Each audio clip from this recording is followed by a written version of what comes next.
بسم اللہ الرحمن الرحیم۔ السلام علیکم ورحمۃ اللہ وبرکاتہ۔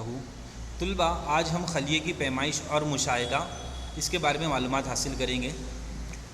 1673 میں انٹیون لیون ہاک نے مختلف عدسے کا مطلب کیا ہوتا ہے؟ جب آپ لوگ چشمہ پہنتے ہیں نا تو اس میں جو کانچ استعمال کی جاتی ہے اسے ہم عدسہ کہتے ہیں۔ عدسے جمع کر کے خوردبینی نامی آلہ تیار کیا۔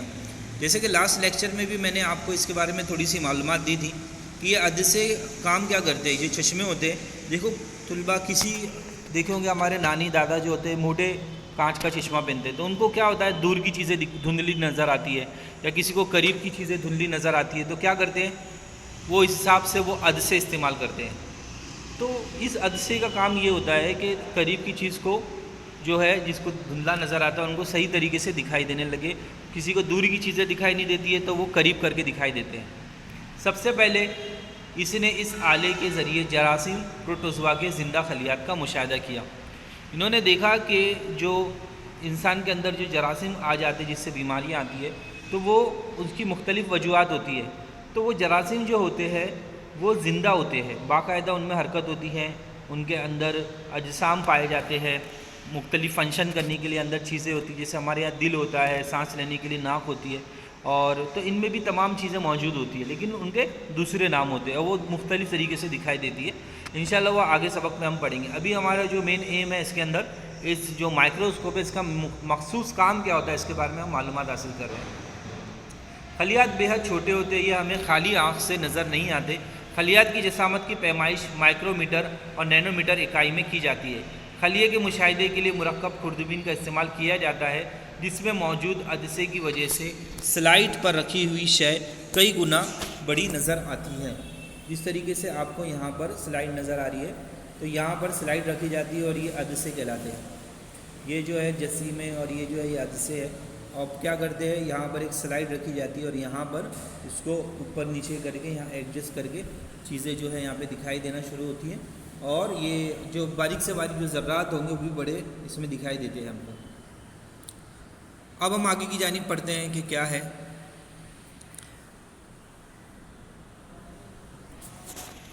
1 سینٹی میٹر۔ اب یہاں پر آپ کو ایک پیمائش دی گئی ہے جسے ہم تھوڑا بہت سمجھیں گے۔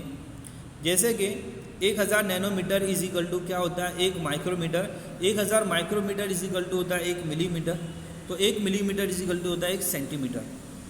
دیکھو آپ لوگوں کے پاس میجر ٹیپ ہوگا، یا پھر جس کا درزی وغیرہ کے پاس ہم جاتے ہیں تو وہ دیکھو میجر کرتا ہے ہمارے شرٹ کی پیمائش، پینٹ کی پیمائش، ہے نا، تو دیکھنا اس پہ ملی میٹر سینٹی میٹر باقاعدہ لکھا ہوتا ہے۔ تو اس کی چیز سے ہم کو سمجھ میں آ جائے گا کہ مائکروسکوپ کتنی باریک سے باریک چیز کو دیکھنے کے قابل ہوتا ہے۔ اب ہم سبق کے دوسرے حصے کی طرف آتے ہیں۔ اب ایک عمل کرنا ہے، بالکل آسان ہے، ہر کوئی کر سکتا ہے۔ ایک پیاز کا چھلکا لے کر اس کے موٹے حصے میں سے چمٹے کے ذریعے پتلی جھلی الگ کر کے سلائڈ پر رکھیے۔ اس پر پانی کا ایک قطرہ ڈالیے۔ ایسا کرتے وقت اس بات کا خیال رکھیے کہ جھلی پر کوئی سلوٹ نہ پڑے، یعنی کہ آپ پیاز وغیرہ جو ہوتے ہیں اس سے ایک پتلا سا جھلی لیں گے۔ اس میں بہت ساری جھلیاں ہوتی ہیں، دیکھو پیاز جو ہوتی ہے اس کو کاٹیں گے تو دیکھتے ہو جب کٹنگ کرنے کے بعد اس میں بہت ساری پرتیں دکھائی دیتی ہیں، لیئرز دکھائی دیتے ہیں۔ تو اس کے اندر ایک چھوٹی سی پرت نکالنا ہے، جھلی نکالنا ہے ہمیں۔ اس پہ ہلکا آیوڈین، یہ تو آپ کو اسکول کے اندر کرایا جائے گا انشاءاللہ۔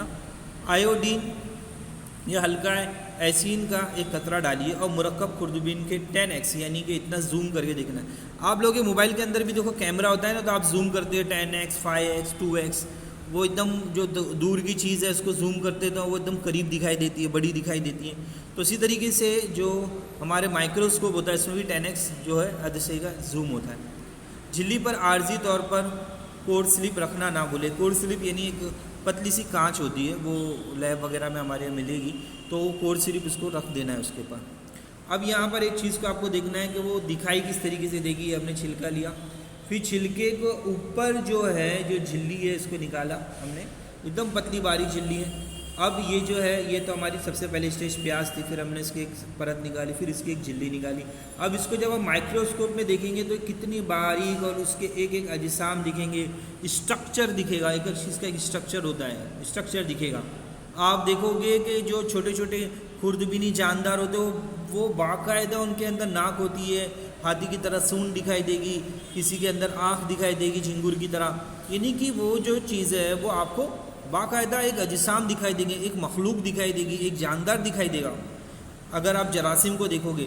اب اس کے اندر تو جاندار نہیں دکھائی دے سکتا، یہ تو پیاز کی ایک پرت ہے، لیکن آپ اگر کوئی جیسے جراثیم کو دیکھنا چاہتے ہو جو کھلی آنکھوں سے دکھائی نہیں دیتا، لیکن مائکروسکوپ کے اندر باقاعدہ ایک مخلوق دکھائی دے گی آپ کو۔ اب ہم آگے کی طرف جاتے ہیں۔ اوپر کے عمل کی طرح نباتات کے مختلف حصوں کے خلیات جیسے پتے، تنے کی چھال، جڑ کے سرے وغیرہ کا مشاہدہ کیجیے۔ گزشتہ جماعت میں آپ نے پانی میں پائے جانے والے امیبا، پیرامیشیم کا مشاہدہ کیا ہوگا۔ جیسے کہ میں نے جو جاندار کے نام لیے، امیبا ہو گیا، پیرامیشیم ہو گیا، تو اس کو اگر مائکروسکوپ میں رکھیں گے، جس طریقے سے پانی کی ڈراپ ڈال دیں، اسی لیے پانی کو فلٹر کرنے کے لیے بولا جاتا ہے کہ ایسے بہت ساری بیماری صرف پانی کی وجہ سے ہوتی ہے۔ ٹائیفائڈ ہو گیا ہمیں، ہے نا، اور ڈی ہائیڈریشن ہو گیا، اور بھی بہت ساری بیماری ہے جس کی زیادہ تر جڑیں جو ملتی ہے وہ گندے پانی کی وجہ سے ہوتی ہے۔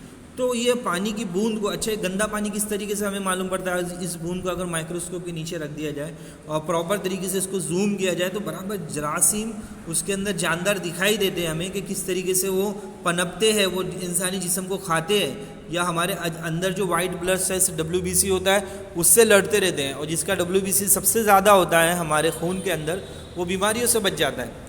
آگے کی طرف ہم آتے ہیں، آپ کو تھوڑا تو سمجھ میں آ گیا ہوگا کہ مائکروسکوپ کتنا ضروری ہوتا ہے۔ ابھی جیسے آپ ٹیسٹ کرانے کے لیے جاتے ہو، بلڈ ٹیسٹ کرانے کے لیے جاتے ہو، کوئی بیمار ہو جاتا ہے، کوئی بخار آتا ہے کسی کو، اور کوئی بیماری سمجھ میں نہیں آ رہی، تھکاوٹ کی ہو رہی ہے، یا پھر بخار کیوں آ رہا ہے، یا یورین آپ کا پیلا کیوں ہو رہا ہے، جیسے کہ ٹائیفائڈ میں ہو جاتا ہے، اور دوسری بہت ساری بیماری جسے پیلیا بھی بولتے ہیں، تو یہ تمام چیزیں جانچنے کے لیے آپ کا بلڈ ٹیسٹ کیا جاتا ہے، یورین ٹیسٹ کیا جاتا ہے، تو یہ سب چیزوں کو دیکھا جاتا ہے باقاعدہ مائکروسکوپ کے اندر کہ اس کے اندر کون سے جراثیم پائے جا رہے ہیں۔ تو اس سے آپ کو سمجھ سکتے ہو کہ اس کے اندر ایکچوئل کیا ہمیں ضرورت محسوس ہوتی ہے۔ آگے کی طرف ہم آتے ہیں۔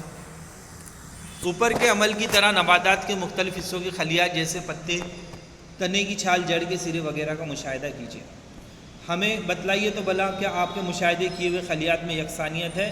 ان کی ساخت کیسی ہے؟ شکل کیسی ہے؟ لائبریری سے حوالہ جاتی کتابوں کی مدد سے سب سے بڑے اور سب سے چھوٹے خلیے کی خصوصیات کی معلومات حاصل کیجیے۔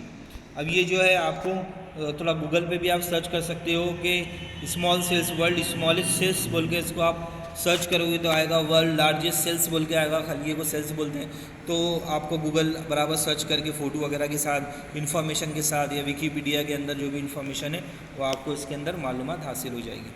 اب خلیات کی جسامت، سائز آف اے سیلس، یہ بھی بہت چیز میٹر کرتی ہے، اثر انداز ہوتی ہے یہ تمام چیزیں۔ جانداروں کے خلیات کی شکل میں تنو پایا جاتا ہے۔ تنو کا مطلب ہو گیا مختلف طریقے سے یہ الگ الگ دکھائی دیتے، جیسے کہ جلد کی بیرونی سطح کی خلیات اس طریقے سے، یہ مائکروسکوپ میں دیکھیں گے تبھی یہ شکلیں دکھائی دے گی آپ کو کہ یہ اس طریقے سے باقاعدہ شکل موجود ہے۔ خون کے سرخ جسیمے وغیرہ ہو گیا، امیبا ہے اس کے اندر، روگنی خلیات ہے، بیضا ہے، کالبدی خلیہ ہے، عضلاتی خلیہ ہے، نر زواجی خلیہ ہے، عصبی خلیہ ہے، روغنی خلیہ، یہ تمام چیزیں اسپائر وغیرہ ہیں۔ یہ جو تمام چیزیں جو ہے ہمیں مائکروسکوپ کے اندر مختلف جاندار دکھائی دیں گے، مختلف قسم سے یہ اجسام دکھائی دیں گے، بڑے خوبصورت ہوتی ہے، یہ الگ ہی دنیا موجود ہوتی ہے اس کے اندر، اس کا مشاہدہ ہم کریں گے انشاءاللہ۔ خلیات مختلف شکل کے ہوتے ہیں، مثلاً گول، سلاخ نما، ستونی، پیچدار، بیضوی، مستطیل، جیسے کہ جیومیٹری کے اندر جو بہت ساری جو شکلیں ہے نا، دائرہ نما، مستطیل نما، پیچدار، بیضوی، یہ تمام شکلوں کے اندر یہ خلیات پائے جاتے ہیں۔ جانداروں کے حیاتی افعال کے انجام دہی کے لیے خلیے میں مختلف اجزاء ہوتے ہیں، ان حصوں کو خلوی حیوان سے کہتے ہیں۔ اب اس کے اندر ایک الفاظ استعمال ہو رہا ہے خلوی حیوان سے۔ خلوی حیوان سے کسے کہتے ہیں؟ یہاں پر آپ پڑھو گے کہ جانداروں کی حیاتی افعال کے انجام دہی کے لیے۔ اب یہاں پر آپ کو سمجھنا ہے کہ حیاتی افعال یعنی کہ انہیں زندہ رہنے کے لیے، حیات یعنی کہ زندگی، تو یہاں پر حیاتی افعال کو انجام دہی کے لیے خلیے میں مختلف اجزاء موجود ہوتے ہیں، جیسے کہ ہمارے جسم کے اندر سانس لینے کے لیے ناک موجود ہے، اور اندر پھیپھڑے موجود ہے، اندر نالیاں موجود ہے، اسی طریقے سے آنکھ ہمیں دیکھنے کے لیے استعمال ہوتی ہے، کان سننے کے لیے استعمال ہوتے ہیں، پیٹ میں ہاضمے کے لیے آنتیں موجود ہوتی ہیں۔ اسی طریقے سے وہ جو خلیے جو ہوتے ہیں، باریک باریک جو جراثیم جو ہوتے ہیں، اسپائر وغیرہ وغیرہ جو چیزیں ہوتی ہیں، اس میں باقاعدہ ایسے اجزاء ہوتے ہیں، جیسے انسان کے اندر اجزاء ہوتے ہیں، ایک دم باریک باریک، ایک دم چھوٹے چھوٹے ہوتے ہیں، اب ہم اس کے آگے کی طرف پڑھتے ہیں. ان حصوں کو خلوی حیوان سے کہتے ہیں. ابھی سوال آئے گا خلوی حیوان سے کسے کہتے ہیں؟ تو یہ تمام چیزوں کو خلوی حیوان سے کہتے ہیں. ان حیوانوں کا تفصیلی مطالعہ کرنے کے لیے الیکٹرانک خوردبین کا استعمال کرتے ہیں. ابھی یہ الیکٹرانک خوردبین ہے، یہ الگ ہے. یہ الیکٹرانک خوردبین بڑے بڑے لیب جس کے اندر آپ اپنا بلڈ ٹیسٹ کراتے ہیں اس کے اندر استعمال ہوتی ہے. تو الیکٹرانک خوردبین وغیرہ کا استعمال کرتے ہیں کیونکہ الیکٹران خوردبین کی مدد سے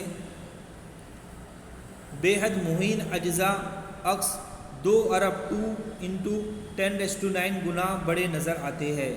دیکھو 2 ضرب 10 کی قوت 9 گنا بڑے نظر آتے ہیں. اتنے چھوٹے چھوٹے اجزاء بھی ہمیں باقاعدہ طریقے سے نظر آنا شروع ہو جاتے ہیں. خلیے کی 2 اہم قسمیں ہیں، نباتاتی خلیہ اور حیوانی خلیہ. انشاءاللہ اس کے بارے میں ہم نیکسٹ لیکچر میں معلومات حاصل کریں گے. تمام طلبہ اس کی تصویریں بنا سکتے ہیں اپنی کاپی کے اندر اور اس کے بارے میں معلومات لکھ سکتے ہیں، اور میں انشاءاللہ چیک کروں گا آپ کی سائنس کی نوٹ بک میں.